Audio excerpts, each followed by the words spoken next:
శ్రీమాత్రే నమ. జయ గురు దత్తాత్రేయ నమ. ఈ వీడియోలో మనం సింహరాశి వారికి నవంబర్ 16 నుంచి డిసెంబర్ 15 మధ్యలో ఏర్పడినటువంటి బుధాదిత్య యోగ ప్రభావం ఏ విధంగా ఉండబోతుంది అని పరిశీలించినప్పుడు, ఒక విధంగా ఈ బుధాదిత్య యోగం బాగా అనుభవంలోకి వచ్చే రాశులు ఏవైనా ఉంటే అది కేవలం సింహరాశి, అలాగే ధనుస్సు రాశి. So for the same time మిథున, కన్యా రాశుల వారికి ఈ యోగం బాగా ఎక్కువ ఉపయోగపడుతుంటుంది. అలాగే వృషభ రాశి వారికి కూడా కొంతవరకు ఉపయోగపడుతూ ఉంటుంది. ఎందుకంటే మరి సింహరాశి వారికి రాష్ట్రాధిపతి రవిగ్రహం అవడం జరిగింది. అటువంటి రాష్ట్రాధిపతి ఒక యోగంలో ఉన్నప్పుడు, అంటే ఒక పారిజాత యోగం లేదా బుధాదిత్య యోగం, ఆ యోగంలో ఉన్నప్పుడు ఆ జాతకం బాగా పనిచేస్తూ ఉంటుంది. ఆ గ్రహం మంచి ఫలితాన్ని ఇవ్వడం జరుగుతూ ఉంటుంది. మరి బుధుడు ఈ రాశి వారికి ధన లాభాధిపతి. ఒక విధంగా వాక్స్థానం, కుటుంబ స్థానం, విద్య, వినయం, సంపద, వారసత్వంగా వచ్చే సంస్కారం, ఇవన్నీ కూడా బుధుడి యొక్క స్థితిని బట్టి ఆధారపడి ఉంటాయి. అలాగే సింహరాశి వారికి ధనం సంపాదించాలన్నా బుధుడే, ధనం దాచుకోవాలన్నా కూడా బుధుడే కారణం అవుతుంటాడు. అందుకని సింహరాశి వారికి బుధుడు ఎంత బలంగా ఉంటే వాళ్ళ యొక్క ఆర్థిక పరిస్థితి అంత బలంగా ఉండి వాళ్ళ సేవింగ్స్ కానీ, వ్యాపారంలో పెట్టుబడి కానీ, రిటర్న్స్ కానీ బుధుడు బట్టే ఆధారపడి ఉంటాయి. వీరి యొక్క జాతకంలో బుధుడు ఏమాత్రం పాడైన పాపగ్రహాలతో కలిసి ఉన్నా ముఖ్యంగా సింహరాశి వారు నష్టపోయేది ధన నష్టం జరుగుతూ ఉంటుంది. ధన నష్టం కన్నా ఎక్కువ మోసపోవడం జరుగుతూ ఉంటుంది. అలాగే కుటుంబ సభ్యులే ఎక్కువగా జాతకుడిని మోసం చేస్తూ ఉంటారు.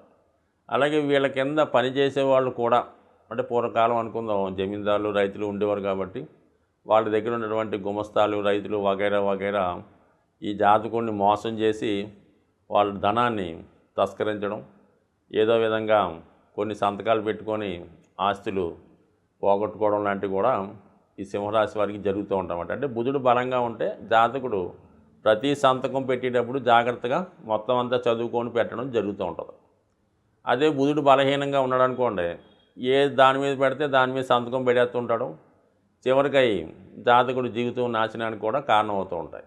సో ఈ విధంగా బుధుడు రవి కలిసి మరి ఈ నెలలో ఏర్పడినటువంటి బుధాదిత్య యోగం ఒక విధంగా 4వ స్థానం అయినటువంటి చతుర్థ కేంద్రంలో ఏర్పడడం జరిగింది.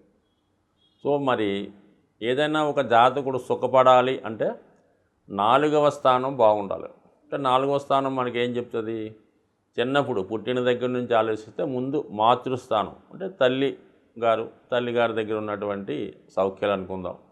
దాని తర్వాత విద్య, దాని తర్వాత వాహనం, దాని తర్వాత సొంత గృహం, అలాగే కంఫర్ట్స్, సర్వసుఖాలు, జాతకుడు ఉన్నటువంటి ఆలోచనలు, ఇవన్నీ కూడా చతుర్థ భావం బాగుంటే జాతకుడు సుఖపడతాడు, మంచి క్యారెక్టర్ కలిగి ఉంటాడు, మంచి నడవడిక కలిగి ఉంటాడు, గొప్ప స్థిరాస్తి సంపాదించుకుంటాడు. సొంత గృహంలో, అంటే ఏదైతే తన సంసారం చేసే గృహంలో ప్రశాంతంగా హాయిగా నిద్రపోగలుగుతూ ఉంటాడు. అటువంటి చతుర్థ స్థానంలో ఏర్పడినటువంటి ఈ బుధాదిత్య యోగం జాతకుడికి ఒక చక్కని పీస్ఫుల్ జీవితాన్ని ఇవ్వడం జరుగుతూ ఉంటుంది. సో ఇది ఈ విధంగా ఉంటే మరి దానికి బలం చేకూర్చుతూ మరి ఈ గురుగ్రహం మరి సింహరాశికి పంచమ కోణాధిపతి అయినటువంటి గురుగ్రహం దశమ స్థానంలో, కేంద్ర స్థానంలో సంచరిస్తూ మరి ఈ కేంద్రం మీద దృష్టి పెట్టడం వల్ల కంపల్సరిగా ఇది ఒక అద్భుత యోగం ఏర్పడింది. ఈ యోగ ప్రభావం జాతకుడికి సొంత గృహయోగాన్ని కలిగించే అవకాశం ఉంది. మరి జాతకుడు ఏమాత్రం తన దగ్గర ఉన్నటువంటి వనరులతో ప్రయత్నం చేస్తే మనకి జాతకుడికి ఈ సమయంలో ఒక సొంత గృహం ఏర్పడే అవకాశం ఉంది. అది కొంతమందికి ఏంటంటే ప్రభుత్వ పథకాల ద్వారా ప్రభుత్వం ఇచ్చినటువంటి గృహం కూడా కావచ్చు, లేదా కొంతమందికి మరి వారి దగ్గర పనిచేస్తున్నటువంటి ఉద్యోగస్తులకి ప్రభుత్వం వారు ఏదన్నా క్వార్టర్స్ కూడా అరేంజ్ చేస్తూ ఉంటారు కదా, ఆ విధంగా ప్రభుత్వ గృహం, వసతి గృహమా సొంత గృహమా మొత్తం మీద ఒక గృహయోగం జాతకుడికి ఏర్పడబోతుంది.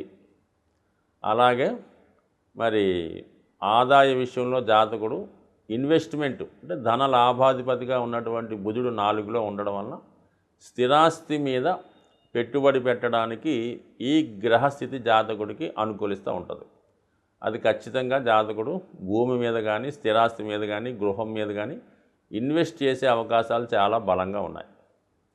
దాని తర్వాత ఏంటంటే ఈ రాశిలో ఉన్నటువంటి విద్యార్థులు వారి యొక్క విద్య అభ్యసించడానికి ఏదైనా గొప్ప హాస్టల్లో చేరవచ్చు, లేదంటే వేరే ప్రాంతంలో వేరే దేశంలో విద్య అభ్యసించడానికి కూడా దూర ప్రాంతంకి వెళ్ళడానికి కూడా సరైనటువంటి స్థితి ఈ యోగ ప్రభావం వల్ల జాతకుడికి రావడం జరుగుతూ ఉంటుంది. సో ఇది ఈ రాశి వారికి ఏర్పడినటువంటి ఈ బుధాదిత్య యోగం, అలాగే నిపుణ యోగం కూడా ఏర్పడడం జరిగింది.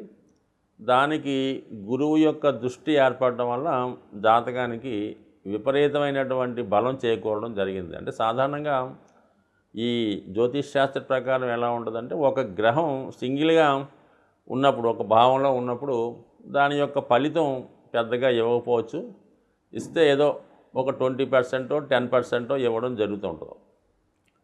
అదే భావానికి ఇంకొక గ్రహం తోడైనప్పుడు, అది మిత్రగ్రహం అయినప్పుడు దాని యొక్క భావం రెట్టింపు అవ్వకుండా గుణకరించబడుతూ ఉంటుంది అన్నమాట. అంటే అదొక 10 ఇదొక 10 100 రెట్లు ఇవ్వడం జరుగుతూ ఉంటుంది.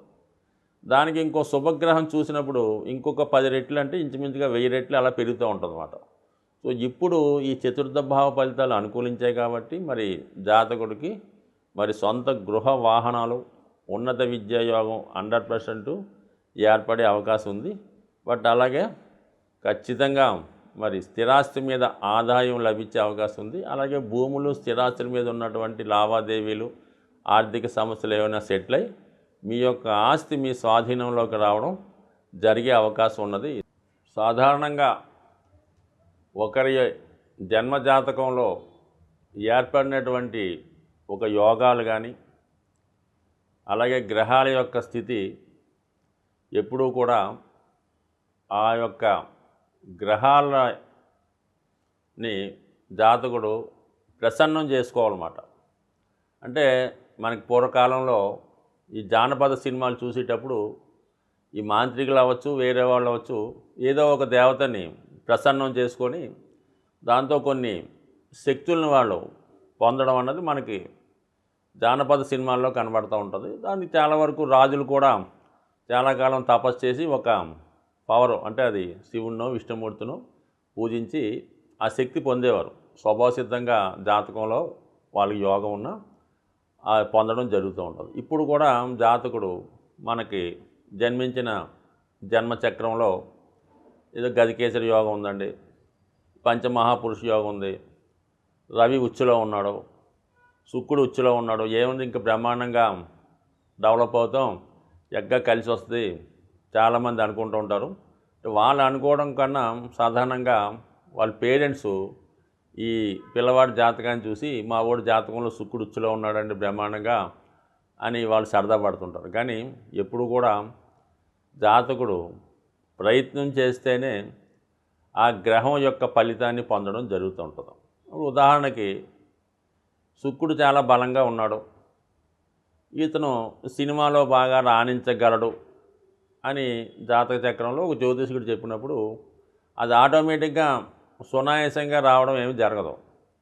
అది విశేషమైనటువంటి కృషి చేసి ఒక ఇన్స్టిట్యూట్లో చేరి ఎంతో ప్రయత్నం చేసి కొంతమంది దగ్గర శిక్షణ పొందిన తర్వాత ఆ గుర్తింపు రావడం జరుగుతూ ఉంటుంది. అంటే ఉదాహరణకి మన చిరంజీవి గారే అనుకుందాం, ఆయన జాతకంలో శుక్రుడు బలంగా ఉన్నా శని ఉచ్చులో ఉన్నా మరి అంత సాధారణంగా ఆయన ఏమి ఆడతా పాడతా రాలేదు కదా, జీవితంలో చాలా కష్టపడిన తర్వాత పైకి రావడం జరుగుతూ ఉంటుంది. అలాగే మరి జన్మజాతకంలో ఈ బుధాదిత్య యోగం ఏర్పడిన వాళ్ళకి బుధాదిత్య యోగం ఉందని మావాడి జాతకంలో మావాడు కలెక్టర్ అయిపోతాడో లేదంటే నెంబర్ 1 ఆఫీసర్ అవ్వటం మాత్రం ఒట్టి కళ లాంటిది. ఖచ్చితంగా ఒక మంచి గురువుని ఆశ్రయించి ఖచ్చితంగా దానికి తగినటువంటి సబ్జెక్ట్ నేర్చుకొని ఒక క్రమశిక్షణతో ఉండడం వల్ల ఈ యోగ ప్రభావం రావడం జరుగుతుంది. ఎవరు ఇంచుమించుగా 100కి 60 మంది జాతకాల్లో ఈ బుధాదిత్య యోగం ఉంటుంది. మరి అందరూ ఉన్నత విద్యావేత్తలు అవుతున్నారా అంటే వాళ్ళ ప్రయత్నం బట్టి ఉంటుంది. మరి ఖచ్చితంగా ఈ బుధాదిత్య యోగం రాణించాలంటే మరి జాతకుడు ముందుగా సూర్య నమస్కారం, సూర్య ఆరాధన అంటే ప్రతిరోజు కూడా సూర్య నమస్కారం చేసుకొని సూర్యభగవాన్ని తనకు తెలిసిన విధంగా ఆదిత్య హృదయమో సూర్యాష్టకమో ఏదన్నా సూర్య మంత్రాన్ని చదువుకొని ఆదివారం రోజు చాలా నియమంగా ఉండాలి.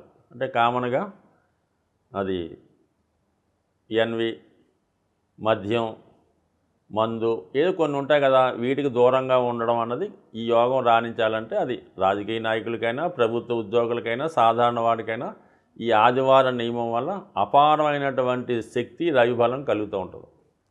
ఇక బుధుడు మారించాలంటే విష్ణుమూర్తి ఆరాధన, వెంకటేశ్వర స్వామి, విష్ణుమూర్తి, విష్ణు సహస్రనామ పారాయణ ఇవి చేసుకోవడం వల్ల బుధుడు బలవంతుడు అవుతాడు. అంటే సాధారణంగా ఈ బుధుడు జాతకంలో రాణించాలంటే వ్యాపారంలో రాణించాలన్నా విద్యలో ఉన్నతి సాధించాలన్నా ఏకాదశి ప్రతి నెలలో వచ్చే 2 ఏకాదశుల రోజు విధి విధానంగా ఉపవాసం ఉండగలిగితే ఉపవాసం ఉండి ఆ రోజు మంచి సాత్వికమైనటువంటి ఆహారం తీసుకుంటూ ఎక్కువగా ఏదో ఒక వాళ్ళకి ఇష్టమైనటువంటి విష్ణు సహస్రనామో గోవిందనామాలో లేదంటే ఒక మంచి ఆధ్యాత్మికవేత్త దగ్గర ఒక మంచి గురువు దగ్గర అతను సాన్నిధ్యం అంటే మన పని చేసుకుంటూనే ఏదో విధంగా ఆ దైవం మీద దృష్టి పెట్టడం వల్ల ఈ విధంగా ఏకాదశి చేయడం వల్ల ఉపవాసం వల్ల బుధగ్రహ అనుగ్రహం పొందడం జరుగుతూ ఉంటుంది. సో ఈ కారణం వల్ల ఇటు సూర్య నమస్కారాలు ఆదివారం చేసుకుంటూ నెలకి 2 సార్లు వచ్చే ఈ ఏకాదశి నియమం పాటించడం ఖచ్చితంగా చేసి చూడండి. ఎక్కువ రోజులు అక్కర్లేదు, 1 సంవత్సరం ఎవరైనా ప్రయత్నం చేయండి. వాళ్ళు ఉన్నత స్థితికి ఖచ్చితంగా ఏ స్థాయిలో ఉన్నా ఎదగడం జరుగుతుంది. వాళ్ళలో ఉన్నటువంటి ప్రశాంతత, వాళ్ళలో ఉన్నటువంటి ఆధ్యాత్మికత అటువంటి వ్యక్తుల దగ్గర మీరు 5 నిమిషాలు మాట్లాడినా ఎంతో ప్రశాంతత ఏర్పడే అవకాశం ఉంటుంది. కాబట్టి ఒకసారి ప్రతి ఒక్కరూ కూడా ముఖ్యంగా చదువులో విద్యార్థి దశలో ఉన్నవాళ్ళు ఈ నియమాలు పాటించడం వల్ల అలాగే చాలా హాస్టల్స్ అవి ఉంటుంటాయి కాబట్టి వాళ్ళు కూడా పిల్లలకి సాధ్యమైనంత వరకు ఈ ఆదివారం సూర్య నమస్కారం ఏకాదశి నేర్పడం వల్ల మీ యొక్క కాలేజీ కానీ మీ యొక్క ఇన్స్టిట్యూట్ కానీ 100% మంచి సక్సెస్ రేట్ పొందే అవకాశం ఉంటుంది. ఒకసారి ధర్మాన్ని కాపాడుతూ ప్రయత్నం చేయండి. స్వస్తి.